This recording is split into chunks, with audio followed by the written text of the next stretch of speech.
మన పక్కింటి ఆవిడ మంచి చీర కొనుక్కుందంటే మన మొగుడి మీద కోపం వచ్చేటటువంటి లోకం మనది.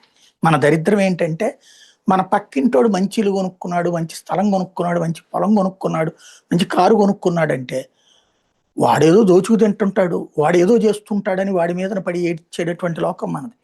ఈర్ష్య, అసూయలు ప్రపంచంలో అత్యధికంగా ఎవరికైనా ఉన్నాయంటే మనోళ్ళకే. మనోళ్ళకు ఉన్నంత ఈర్ష్య, అసూయలు ప్రపంచం ఇంకెవ్వడికి ఉండదు. ఈ దరిద్రమే మన దేశంలో దేశద్రోహులకు అవకాశం కుదిరింది.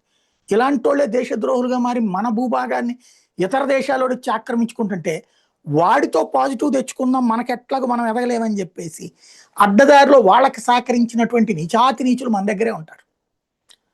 పరాన్న జీవులు మన దగ్గరనే ఉంటారు. ఇది ఎందుకు చెప్పాల్సి వస్తుంటే అదాని నీ దగ్గరకు వచ్చి ఏం తిన్నాడు? నువ్వెట్ట వ్యాపారం చేస్తావు, ఆడట్టగా వ్యాపారం చేసుకుంటాడు. ఆడి వ్యాపారం పెద్దది కాబట్టి పెద్ద రకమైన ఇప్పుడు స్కూలు నడిపేటటువంటి వాడికి అదే స్కూల్లో చదివే పిల్లల తల్లిదండ్రులతో సపోర్ట్ ఉంటుందా లేదా? కాలేజీ నడిపేవాడికి అట్లాగే ఉంటుందా లేదా? వ్యాపారం చేసేవాడికి అట్లాగే ఉంటుందా లేదా? పెద్ద వ్యాపారం చేసేవాడికి ఉండద్దా? నీకైతే పరిచయాలు కావాలా, ఆడికైతే పరిచయాలు ఉండకూడదా? నీకు ఎగ్జామ్షన్స్ కావాలా, ఆడికి ఎగ్జామ్షన్స్ అక్కర్లేదా? అంటే అదాని అంబానీ ఈ దేశానికి పన్ను కడుతున్నాడు, బోల్డ్ అంతా ఉద్యోగాలు ఇస్తున్నారు, ఉపాధి ఇస్తున్నారు. వాళ్ళు విదేశాల్లో కూడా సక్సెస్ అవుతుంటే సంతోషపడ్డాం. మనకి మైక్రోసాఫ్ట్ని చూసి సంతోషపడిపోతాం. సత్యానాథళ్ళు వెళ్ళి మైక్రోసాఫ్ట్లో మనోడు ఉద్యోగం సంపాదించి కూడా సంతోషపడతాం. కానీ మనోడే మైక్రోసాఫ్ట్ పెడతానంటే మాత్రం పడేటి చేస్తాం, కింద పడి డొల్లేస్తాం. చైనా వాడు వచ్చి ఇక్కడ ఇన్వెస్ట్ చేయాలి కానీ మనం వెళ్ళి చైనాలో పెడితే తప్పు, దోచేసుకున్నాం అని చెప్తాం. ఇలాంటి నీచాతి నీచులు ఉన్నటువంటి మన మధ్యన మనం బ్రతికేస్తున్నాం అట్లాంటి దరిద్రుల మధ్యన.